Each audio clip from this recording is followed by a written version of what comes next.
In my public speaking class back in college, we had to give 3 speeches. One of them, we had to read something. I chose to read Curious George to the class. I think they enjoyed that. In the second speech, we had to give an informative speech. We had to teach how to do something. I don't remember what I taught. I remember hearing that my daughter, when she went through class, she taught that life-saving skill of how to make ramen noodles. The third type of speech that we had to give in public speaking class was a persuasive speech. A speech where you persuaded people to do something. You called them to action. We're beginning a brand new series today, and in this series we're going to go through the Sermon on the Mount. This is the largest single recorded teaching of Jesus, although you can read it in about 20 minutes, and we're going to study it over 7 weeks, 7 parts. Quick note, would you please read the whole sermon one time a week during this series? That would be really, really helpful for you to have the whole thing in mind as we go through it piece by piece, because it's easy to forget when we go through it piece by piece that this really was something that was just taught at one setting, and I want you to have the whole picture as we go through it. Back to Jesus' teaching. This teaching, this speech, this sermon by Jesus, it's not just an informative speech. He isn't just teaching us something. This is definitely a persuasive speech. But what kind? In this speech, in other words, is Jesus casting vision? Because that's a type of persuasive speech, one where you present a vision. You paint a picture of the future, paint a picture of how things could be different, and call people to embrace and adopt that vision for their own life. Is that what Jesus is doing? Is Jesus instead giving us a blueprint to follow, saying like, this is the way to do something. This is the way to live. Walk this way. Build your life this way. Is that what Jesus is doing? That would be a persuasive speech as well. Or is this a wake-up call? Like, is Jesus going to point out some things that are going to grab our attention and stop us dead in our tracks? Kind of like when you get that notice from the doctor, he's like, you change this or you're going to die, right? That's a wake-up call. Is that what Jesus is doing for us? Is he saying to us, listen, you keep doing this and you're going to die, so you need to change, buddy? Well, the answer is, it's all the above. As you go through this sermon, this speech of Jesus, you'll see that it is vision casting. It is a blueprint that he's giving to us to follow, and it is definitely a wake-up call. So let's get into it. Matthew chapter 5, verse 1, when that's Jesus, saw the crowds, he went up on the mountain, and after he sat down, his disciples came to him. This is called the Sermon on the Mount by us. It wasn't, I don't think, by Jesus, but it's called the Sermon on the Mount because, as you notice, it took place on a hill, a mountain of some kind. Let's continue. Verse 2, then he began to teach them, saying, blessed are the poor in spirit, for the kingdom of heaven is theirs. Blessed are those who mourn, for they will be comforted. Blessed are the humble, for they will inherit the earth. Blessed are those who hunger and thirst for righteousness, for they will be filled. Blessed are the merciful, for they will be shown mercy. Blessed are the pure in heart, for they will see God. Blessed are the peacemakers, for they will be called sons of God. Blessed are those who are persecuted because of righteousness, for the kingdom of heaven is theirs. You are blessed when they insult you and persecute you and falsely say every kind of evil against you because of me. Be glad and rejoice, because your reward is great in heaven, for that is how they persecuted the prophets who were before you. Now, friends, there are a lot of trees in this sermon, details. We could spend weeks and weeks and weeks just on this section of the sermon. A pastor that I respect right now is teaching through the sermon, and he's spending 1 week on each one of those verses. So lots of trees. But I want to focus on the forest primarily. And you see the forest when you look at the repetition. We're going to focus first on the forest, then we'll observe a little bit about the trees. But we don't want to lose the forest for the trees. So let's focus on the big things. What is repeated? Well, there are 2 things that were repeated in this little part that we read. The first was the phrase, for the kingdom of heaven is theirs. That was at the end of verse 3 and at the end of verse 10. It was at the end of the first beatitude and the end of the last beatitude. And Jesus put that there it's a literary device. It was put there intentionally to point out that everything in between those two somehow has to do with gaining the kingdom of heaven. Every line is somehow related to gaining the kingdom. It's all about the kingdom of heaven, from the first beatitude to the last beatitude. Now, when I say the kingdom of heaven, let's make sure we're all on the same page what we're talking about. The kingdom of heaven is this. It is the perfect reign of God in this world. It's the perfect reign of God. When God is completely in charge, and so everything functions exactly as it's supposed to be. That's the kingdom of heaven. But the kingdom of heaven isn't just the big picture of how creation is finally restored and everything is working right and government is doing what it's supposed to do and families are doing what they're supposed to do and the church is doing whatever it's supposed to do. It's not just that. It doesn't just have the big picture in mind. It has the personal picture in mind. The kingdom of heaven is the perfect reign of God in this world starting in me. It's when God is fully in charge and ruling in my heart, and I am doing what God wants, and I am experiencing what it's like to have God be in charge, not just of the world, but of my world, of me controlling and telling me how to respond to the things that are happening around me, what to think, what are His ways, and I am following that. Now, quick time out here. It's interesting to stop and think, where in the story, the story of God and His actions with us in this world, where in that story in history is this speech, this sermon coming? Well, it's coming when Jesus is on the scene. And so the Old Covenant, we talk about that a lot here in this church, the Old Covenant is coming to its conclusion. And the New Covenant will soon be inaugurated. With Jesus' death comes the New Covenant. And when the New Covenant comes, it's going to come in a kind of an interesting format. It's going to come in the already but not yet format.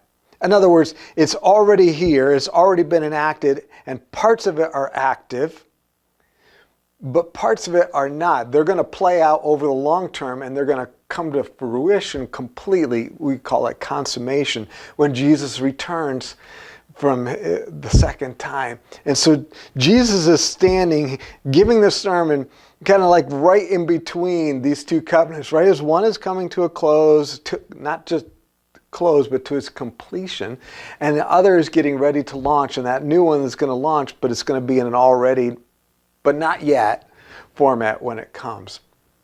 All right, so for us, picture number one was, for the kingdom of heaven is theirs, that everything in these Beatitudes is related to the kingdom of heaven. Second repeated thing, it gives us a glimpse into what the forest is the phrase, blessed are. You saw that at the beginning of every one of those lines. That's what we call them, the blessings or the Beatitudes. What does blessed mean? One word I want you to have as you think about this phrase in mind. Blessed means favored. Favored. Sometimes it's translated happy in the Bible, and it can be happy, but in this case, if it is happy, it's happy because of being favored rather than happy because of all the pleasant feelings. It's not happy as in like, yay, I just enjoyed an incredible ice cream sundae, and I love brownies and hot fudge and all that. It's happy because of the position that you're in, if it includes happiness, but it's mostly this idea of favored. A great example of this would be where Gabriel, the angel, shows up and talks to Mary and announces that she is going to give birth to the Messiah. This is not going to be always happy for Mary, right? She's going to be accused of being pregnant out of wedlock. She's going to see her son die. She's going to be on the run, going to have to go to Egypt to escape Herod's attempts to murder her son. This is not happy because of pleasant feelings. This is favored. That's what the angel says. It says, you are most favored, Mary. You are highly favored, most favored among women. Why? Because you're in a position that shows that God has chosen you for something very, very significant. And for those other people around you who have a good understanding of what God is like and what it is, how great it is to be part of what God is doing, they would almost envy you, envy the position you're in, because you are favored by God. So you are blessed, and the others would look at the position you're in and say, I wish I was in that position. I wish I had that. That's the idea here. You are favored. You are favored, Jesus says over and over and over again. Favored are or blessed are, favored are. So you can quickly see, blessed equals favored, but that does not equal favorable conditions. These aren't statements that Jesus makes about this is how to have the most favorable conditions in life. I don't know about you, but sometimes I look around at other people and I look at how their life is going, maybe their house or their job, or just how their kids are turning out or something else, and I'm like, man, I wish, and for me, just confession time, being honest and vulnerable with you, I often kind of envy anyone I think has an easier life than mine. Right? Favorable conditions, like life is easier or life is working really well for them. That's not what Jesus is talking about. He's talking about favored by God, and because you're in a position of importance according to God, and you're going to get something great from God, but it doesn't mean you're living in favorable conditions. So why do we get that idea that blessed equals great conditions, right? Well, a couple reasons. One is kind of an old covenant kind of thought. Under the original covenant, God said, hey, Israel, if you'll obey the covenants, I will prosper you and I will protect you. So this partly comes from that. If you read some of the Proverbs, it talks a lot about that.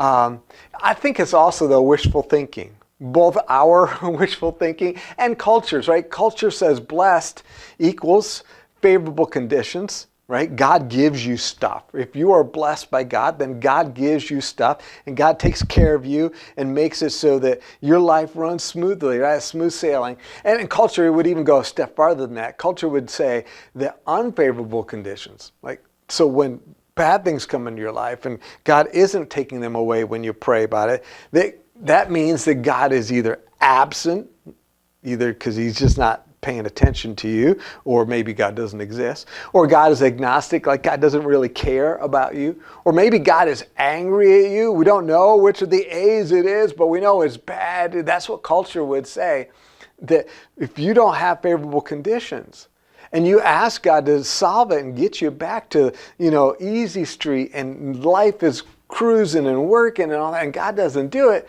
then God's not in your life. And you're certainly not favored. And so Jesus is issuing here in this early part of his sermon a wake-up call, right? A wake-up call. He's saying to all of us who want to go to Facebook and have, hashtag so blessed, that hashtag so blessed is real, and it does happen to Jesus followers, but hashtag so blessed does not mean financially secure, plus friends, plus good health, plus plenty of time on the weekend to go party or play or travel or whatever, right? Jesus says, hashtag so blessed are those who enjoy the King's reign and the blessings that he brings. That's what blessed is. Blessed are those who are part of the kingdom. Blessed are those who are experiencing the King's reign in their life now, and that King's reign in their life is helping them, guiding them to have a role in bringing God's reign to the rest of the world. And blessed are those, favored are those who are going to enjoy the blessings that he brings. And there are many of them. I'm not going to talk about them right now, perhaps in a future part. Blessed are. This is the big idea. I hope you grab this. Blessed are, Jesus says, those who enjoy the King's reign and the blessings of his reign. So that's the for us. Let's very quickly talk about the trees, some of the individual Beatitudes, and some of the ideas I'm going to share with you now come from D.A. Carson's commentary. I want to give credit where credit is due. So Jesus said, blessed are the poor in spirit. Blessed are the ones who admit and embrace their unworthiness before God and their utter dependence on God.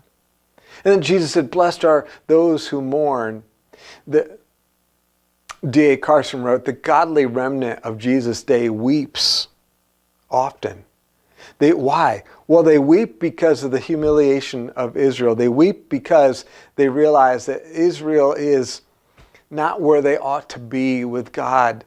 But they also weep because they understand that the stuff in this world, the brokenness in this world comes from personal and corporate sins. Corporate, I'm not talking about corporations. They can sin too, but like the sins of us as a people group.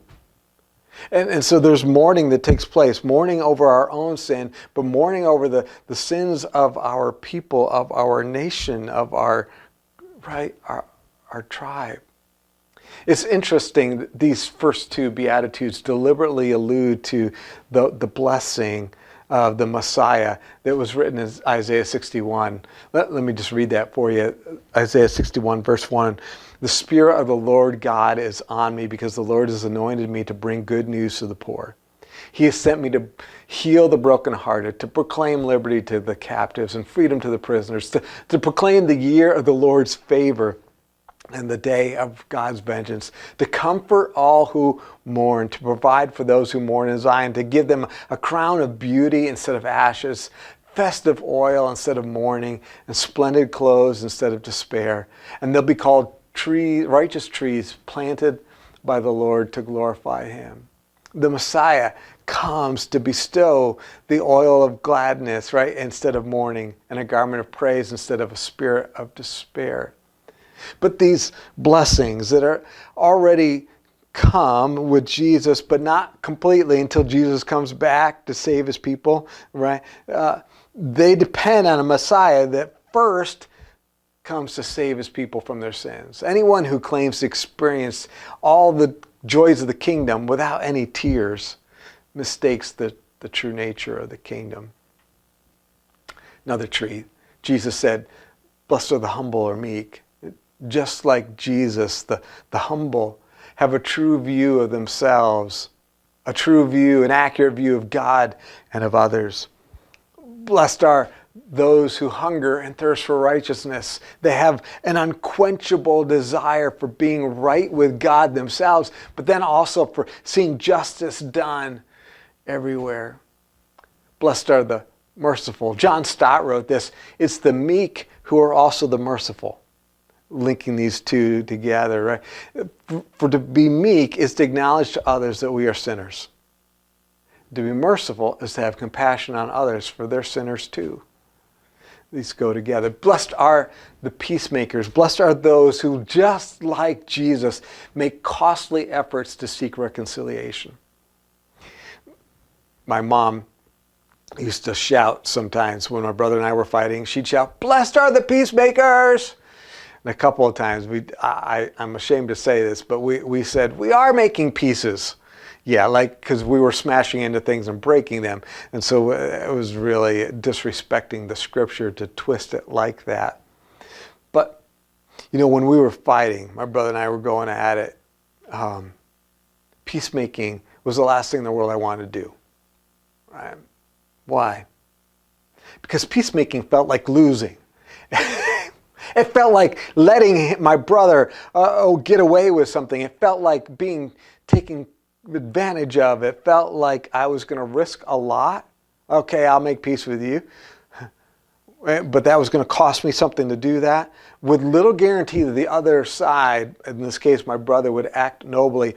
It takes faith to believe what Jesus said, but you don't really believe if you don't trust Him enough to act on it. Jesus said, listen, blessed are those who make costly efforts to seek reconciliation between themselves and others, and between this people group and that people group, between people and God, right? Blessed are those who will put in the effort and the cost to seek reconciliation, just like Jesus. And then blessed are the persecuted because of their association with God or likeness to Jesus. You know, Carson points out it's no accident that Jesus should pass from peacemaking to persecution.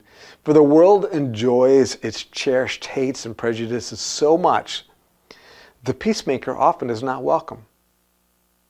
Interesting thought, isn't it? The other reason I think Jesus threw in this beatitude for us is because opposition is a normal mark of being a disciple of Jesus, just as normal as hungering for righteousness or being merciful. Opposition is the norm. Persecution is the norm. If we live in a society, in a time, in a situation where persecution isn't happening to us as Jesus followers, that, if you just look through history, that is the exception, not the norm. So there you have it. Jesus says, blessed are the poor in spirit, those who mourn, the humble, those who hunger and thirst for righteousness, the merciful, the pure in heart, peacemakers, those who are persecuted because of their association with God and their likeness to Jesus. As you read down through that list, you can see how each and every one of those positions a person for receptiveness to the king and the kingdom. Like you're mourning or you're poor in spirit. You don't trust your own spiritual merits, right? You're not self-righteous. Or, so maybe they position you well to be receptive to the king and the kingdom, or they provide strong evidence that you have indeed fully embraced the king and his kingdom. You can see how they all fit with that. I want to tell you that some commentators take an approach to the Beatitudes where they treat the Beatitudes, this list that we just went over, as law, like the Ten Commandments for our age. So you have to be, as a Jesus follower, you need to be poor in spirit, and you need to mourn, and you need to be a peacemaker, and you need to be pure in heart. And those who take this approach, they back it up with the clarification of the law that's in a later section where Jesus says, you've heard it said, blah, blah, blah, blah, but I say to you, blah, blah, blah. I spent some time reading that approach to interpreting the Beatitudes, and guys, I don't agree. The point in Jesus' teaching, I don't think is so much become poor in spirit, become mournful, become meek, become peacemaking. The point is, regardless of what it costs you, blessed are the ones who are in the kingdom. Even if it costs you persecution, or it costs you sensitivity to your own sin and the sins of your people, and so you're crying over that, and you're mourning that, and you're repenting that, and you're saying, God, have mercy on it. That costs you something. Or if you're trying to bring reconciliation to people, that costs you something. Or you're trying to be pure in heart while you're living with integrity in a world that doesn't have integrity, and that makes it very hard to be pure and very easy to be impure. That costs you something. When I think the point Jesus is making is, listen, no matter what it costs you, blessed are the ones who are in the kingdom. It's not blessed who have it easy. It's blessed who are the ones who are in the kingdom. However, hear this, those things, being poor in spirit, mournful, meek, peacemaking, pure in heart, I think are the norm for kingdom citizens until the king completes the kingdom. So I think you'll see those things in Jesus' followers. But I don't view that as Jesus saying, listen, this is what you have to be. These are the new rules of the game. Instead, this is who's blessed. All right, let's begin wrapping this up. At the very beginning of the passage, it says, Jesus saw the crowd, and he went up to a mountain, he sat down, and his disciples came to him, and he taught them. Jesus saw the crowd, and he taught his disciples. There's two groups of people there that are being addressed. There's learners and listeners. There's disciples. Those are the learners, the ones who are like, okay, Jesus, I'm committing to following you. I'm going to apprentice under you. I want you to teach me life. And then there's listeners. That's the crowd. Those are the ones who are there, and they're hearing the speech, seeing what he has to say, checking it out. But only one group could actually be taught. The learners, the disciples. The others can be informed, but not be taught. Because to be taught, Jesus is going to make abundantly clear as he goes through this sermon. To be taught, you actually have to you have to put into practice what he said. You're not actually taught if you're informed. You're actually taught if you practice what Jesus said. And so only one group of the two can be taught. But Jesus, I think, is glad that they're both there because he's issuing a kingdom call to them both. Let me explain. His teaching that day included vision casting, right? He painted a picture for them of what it means to be a person who's blessed, to live with the favor of God.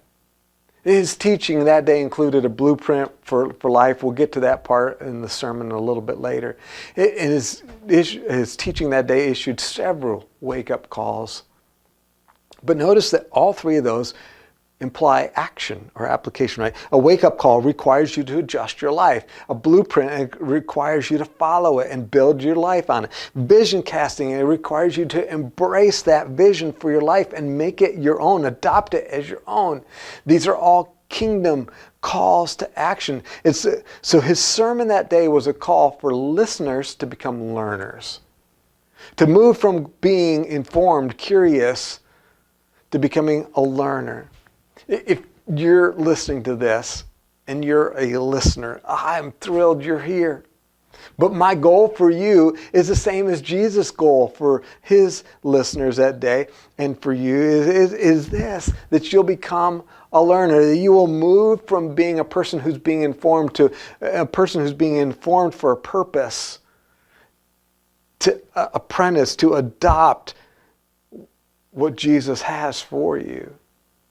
So Jesus issued a call for listeners to become learners and for learners to embrace Jesus' vision and Jesus' blueprint. And I want to just leave you with two questions, things to ponder as we get started in this series. Question one, am I a learner or a listener? Am I a learner or a listener? Am I part of the disciples or am I part of the crowd? Am I a learner or a listener? Jesus has a call to each. Second, what would it look like if I truly believed that the blessed ones are the ones who are enjoying Jesus' reign? Like, what would it look like? What would my mental state be like? What actions would I be taking? What maybe mentalities would I be adopting or perspectives would I have? What would I do? What would I believe? What would I say? What would I think? Right? What would it look like if I truly believed the blessed ones, the favored ones in life, are the ones who are enjoying Jesus' reign, who have completely sold out to the reign of Jesus and are like, Jesus, I want your thoughts, I want your ways, I want to know, I want to hear from you so that I can do what you want me to do, so I can believe what you tell me is true, so I can think the ways that you think, so I can value what you value, right? What would it look like if I truly believed that those people are the lucky ones? Those people are the favored ones. Those people are the blessed ones. Those people are the ones who have it really good in life. What would my life look like? What would I have to do? What would I have to think? What would I have to change if I truly believed that those people are the blessed ones? Not the guys who can go anywhere on vacation they want. Not the ones whose kids have it all together. Not the ones whose house is always clean and immaculate and the dishes are done. Not that. What would it look like if I truly believed that the blessed ones are the ones who are part of the kingdom of heaven, enjoying the reign of Jesus in them? We'll pick up here when we get together for part 2.